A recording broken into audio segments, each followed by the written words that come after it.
Hey, it's Matthew here. I'm just gearing up to go to Jamaica. I'm getting very excited. I just want to show you a bunch of the equipment that I'm using to make the show. I've done a whole bunch of videos like this in the past, so I'm not going to go through everything on this one, more the new stuff that I got for this particular trip. But if you want to get these products for yourself and use them in your own work, please do use the Amazon links below. They're the cheapest links that I've found, and I do get a small commission if you buy through the link, so I would really appreciate that if you do. So the camera I'm using and have used since 2017 is the Lume Gh5 made by Panasonic. It's a micro four thirds format. It's incredible. It fit all my old lenses. I bought a bunch of new lenses for it. It's got internal stabilization. You can really customize it how you want. You can do all kinds of badass slow motion shots, which if you know me, I tend to overuse because I just love it so much, but you can overcrank, undercrank inside the camera and get really cool effect. It shoots in 4K. It shoots in 60p. There's just so many good things to it. Oh yeah, internal time lapse, which I really love. You don't need an external piece of hardware to make it work. So this is my go-to camera, and 95% of the stuff that you see on RASTA Kitchen is shot with this camera. When it comes to audio, I'm using the lens hopper. It's made by Shure. I really like it as well. I used to use a Rode one that was pretty good, but I switched to this one last year. So I've used it for the last couple seasons, and yeah, the only thing different is I got a dead kitten for it. So the little windbreaker thing that you see here, fuzzy thing, and it definitely helps. You do want to use that when you're outside. And I believe it just takes AA batteries if I'm not mistaken. So highly recommended for audio. You need to have good audio or else your show is gonna sound like trash. So gotta have the good audio and the good pictures to make it work. And on the camera that I'm using right now, it's an 8x18 wide angle lens made by Lumix. A lot of other vloggers or YouTubers that use GH5 cameras use this lens as well. First one that comes to mind would be Mark Wiens. He's a master at using this lens. You can watch all his shots. He gets a lot of his close-ups with it, a lot of his handheld, and a lot of his sort of stand-ups where he's talking to the camera like this. So big up Mark, and he does amazing work too. And the other lens that I got that is new is this one. So this is a Lumix one as well. A 42.5. It does have stabilization on it, which is very important for me because I tend to do quite a lot of handheld shooting, and it's a 67 size as well, so it fits a lot of my filters that I have. So try to keep the weight down that way, and it gets very open. You can see on here it goes all the way down to 1.2, so you get a lot of light in the camera. It's really good in low light, and can't wait to try this in Jamaica. I've just messed around shooting some chipmunks on it, and it looks bad ass. So very happy with that lens. Another toy piece that I got is the extra battery. So yeah, you kind of want these just to give yourself a little bit of extra power. It acts as a grip as well. So just makes something a little nicer to hold on to, a little more comfortable, and it fits 2 of the batteries in there. So just an extra little piece that'll help keep you going, and when you want to run and gun, you don't have to stop and change the battery there. Very important in 2020. Got a really good dust mask.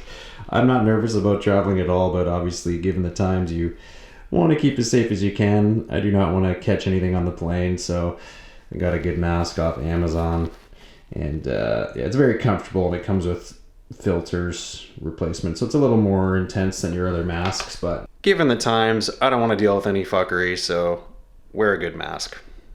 Next up, this is really exciting for me. I did get the Mavic 2 Zoom. So I got the chance to use it when I was in Indonesia earlier in the year. It is so sick. I had the Mavic 2 Air before, which was nice too. And it's actually not that much bigger. I mean, it is a little bit heavier than the Air, obviously, but the picture quality that I've seen, it's just so far ahead of the smaller drones. So it was well worth it. I've never even flown drones in Canada. I only fly them when I'm overseas because I don't have my license, and they make it kind of a pain to even shoot anything. But in places like Jamaica and Indonesia, where I spend a lot of time, you don't have to follow those rules. So these are just so great, and yeah, love using them. So I got a Hoya ND filter. I got a couple lenses that fit these, 67 millimeter or however it's measured, and you use these to get that sort of blurring effect on waterfalls, if you've ever seen those beautiful photos. So I don't take a lot of photos, but it does allow you to sort of darken your lens if you want to get a different look for it. I'm going to try and use it on some time-lapse stuff because I love to shoot time-lapse. So I bought a bunch of cheaper ones or variable ND filters before, and they just didn't really work, or there was a weird tinge to it. Just the quality wasn't there. So I'm hoping with this nice Hoya one, I'm able to get the effect that I want and keep the sharpness and keep the color and have everything sweet. So I'll be trying that out.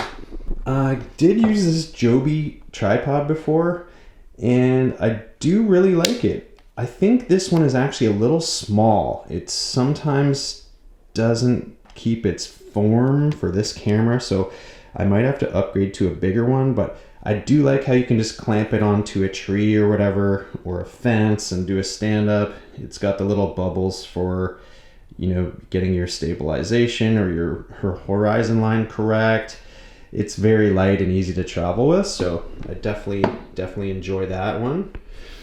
And this other one, this is something that I saw Mark using when we were working together in Jamaica earlier in the year, and it's a Manfrotto tabletop tripod. So it's very light as well. It's almost the same size as the Joby, perhaps a little smaller, and I just saw Mark using it and it seemed to work very well, and he wasn't having this sort of bending leg issues that I was, and obviously it's quite small, so if I upgraded to a bigger Joby, that might not be ideal. So I'm going to give this a shot. The legs do extend by clicking on them like that, so you can get a little bit more length on it, but very useful, good to hold on to, good travel one, looks good. This is a Lume Cube, so it's a light. It is insanely bright. I mean, it's full bright day in here today, but it just cranks. It's got these filters that pop on and off, so extremely bright. It's actually got a magnet on the bottom part of it, so you can unscrew this and screw it into a tripod. It will fit perfectly on top of the Joby or the Manfrotto, because it's all standard kind of stuff. And it's super tiny, so you can even wear it on this lanyard around your neck if you need to light something. You can put it on top of the camera, you can stick it to a fence. It's charged with USB, and it's very light, so it's always good to have a little bit of extra light with you. And I've used it on other shoots before, not in Jamaica yet, but it is really nice. This is a problem I've had for such a long time. I have a hell of a time getting service in the yard. So I tried putting up a bamboo antenna. I've tried different locations. I've sometimes got lucky on the river, and we've done a live show. One time after I did the bamboo antenna, the Yagi antenna, we did actually get enough service and did a live Instagram show, and then after that it just didn't work at all.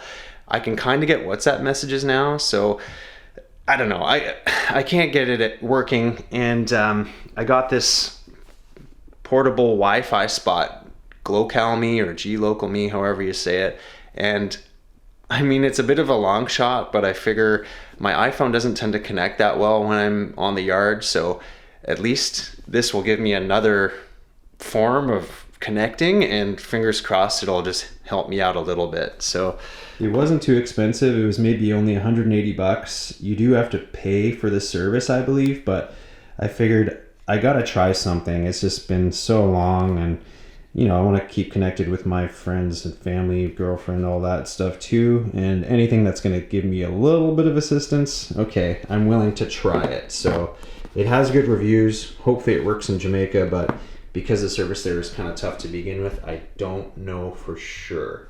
This is something I got on Amazon. I believe it's the #1 rated light. Very bright again, just a headlamp, useful for all stuff. One of the reasons I got it is USB charged instead of batteries, so I have a lot of stuff that's USB charged, and it helps to prevent you from carrying around extra batteries and chargers. It obviously has the regular light here, different modes flashing. The other thing is too, it actually has a red light. So this is good for if you're shooting time lapse and you don't want to affect your shot, but you do need to get some light on it. And also you can use it when you're out in nature and it doesn't affect the wildlife. So red apparently is good for that.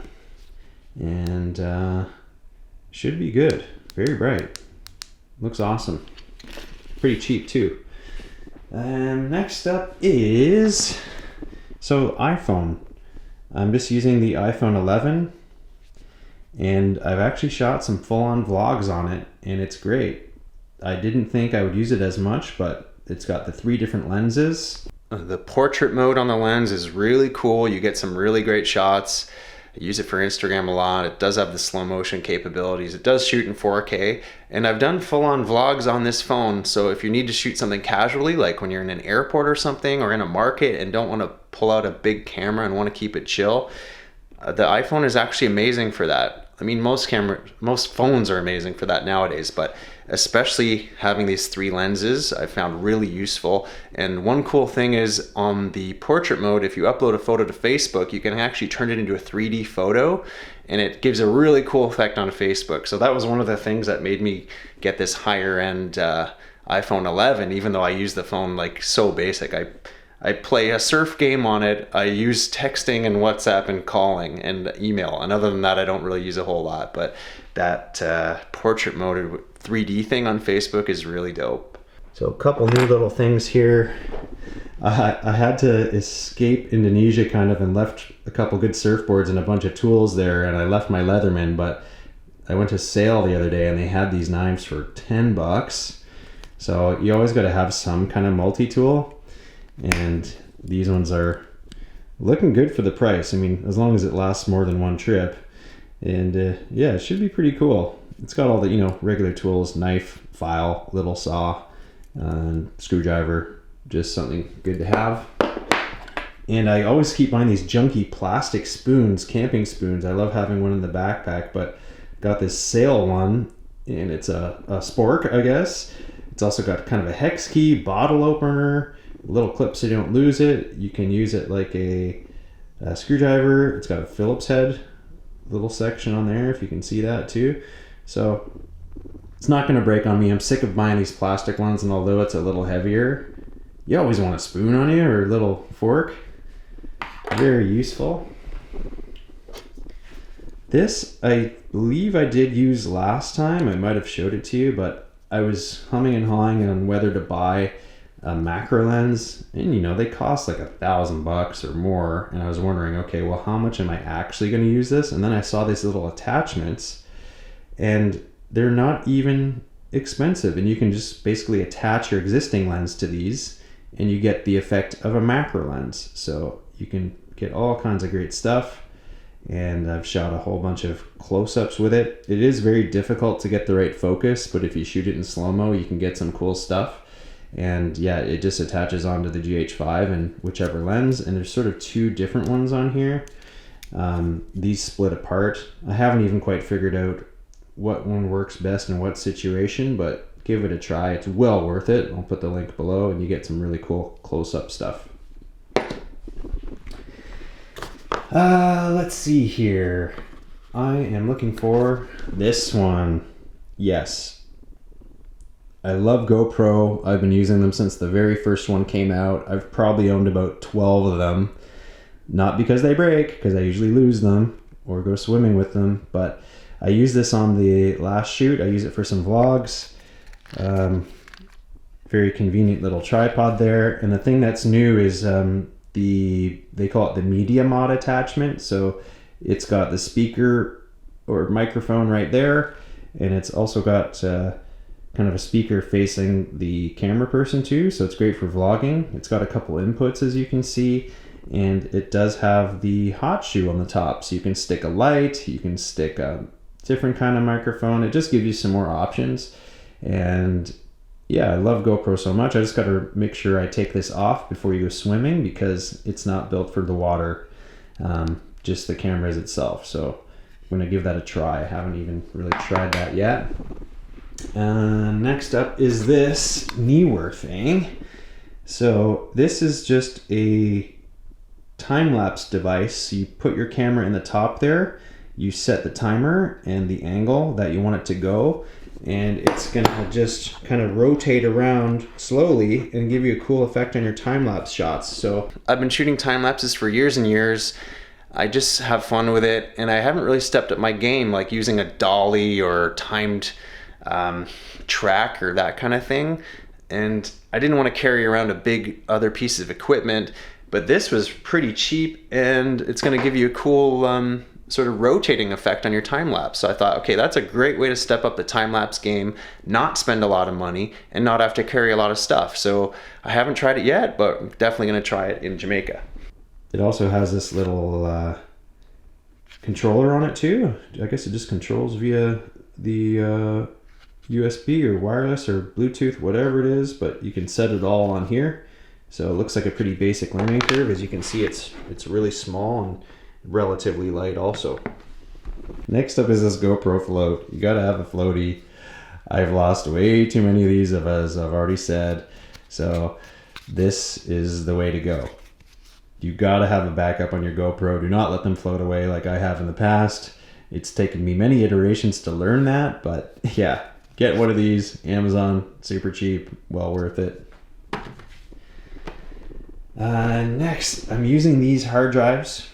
I always bring two, at least two, because as I mentioned before, You've got to have a backup. 2 is 1 and 1 is none. So back up your shit. You don't know if you're going to drop it, if it's going to go for a swim in the ocean, if someone's going to steal it, if you forget it. Just back up your stuff, keep your hard drives apart, and have a backup plan. So yeah, I got 2. I've been using these lacy ones for quite a while. I've had really good luck with them. I use the USB-C Thunderbolt connection because it's the fastest to transfer. I usually get the 5 terabytes, and they're a little bigger than the ones I've been using. Like, they're a little bit heavier, but you know, having 5 gigabytes, or not gigabytes, terabytes, you get a lot of space on there, and you can fit a lot of footage, and they're quite tough. So they're not solid state drives. Those are very expensive, but for the price of these, you get a lot of storage, and I'll pretty much work off this. It'll generally give me a year's worth of stuff I'm working on, and then every trip I'll upgrade it. So got a couple of those. I just realized I got a 4 terabyte instead of the 5 by mistake, but that is okay. And this is another tool for time lapses. So I love to shoot these Astro time lapses at night, but it takes so long to even get a second of footage, you end up running out of batteries. So even though I had this one, so I can at least fit 2 batteries, sometimes I want to just try and leave the camera for like 5 hours or something and just let it roll and get a really cool Astro Star time lapse or whatever you call it. So this one I can actually plug into the wall. I know it's pretty basic, but obviously that's your battery right there. It's got your adapter that goes right into the wall and just allows you to shoot a really long time and get some beautiful, beautiful stuff. So that's, I guess, all the newish stuff. Maybe the last thing is this bag. I used to use this sort of small Swiss Army bag, but I've got something a little bigger, a Low Pro, so they'll put the link up there as well. Pretty small. It fits everything I need. Other than the drone, it'd be nice to fit the drone in too. It doesn't quite fit that, but I'm usually doing drones separate from other stuff. So this bag, maybe I should put it on the table. It's a great size. It's not too big. It's not too small. All kinds of pockets. I can fit 3 different lenses in there. The camera goes right there, obviously. I can fit some extra gear in here. I've got some room for memory cards up top there. There's a big pocket here. Another big pocket right over here. You can fit some stuff. Well, there's my #1 tool, duct tape. And it does even fit like a tablet, or if you have documents or something. It's got a whole little spot right there. So just a really useful bag and not too big. I don't always want to be carrying some giant bulky thing. Try to keep it casual. So I've really been enjoying this camera bag, and I highly recommend Low Pro. They just make quality stuff. I'm gonna have this bag for years and years. That's basically it, most of the new stuff. And yes, if you want to get this gear for yourself, please do use those links below. Like I said, the price is the lowest that I've found. I get a small commission if you go through the Amazon link, and it does not cost you anything extra. It's just Amazon gives a small fee for the referral. So would highly recommend you do that. And yeah, GH5 fans, it's just an incredible camera. I'm waiting for the GH6, but I'll probably still keep this GH5 as my backup. So that's everything. Links are below. See you in Jamaica real soon.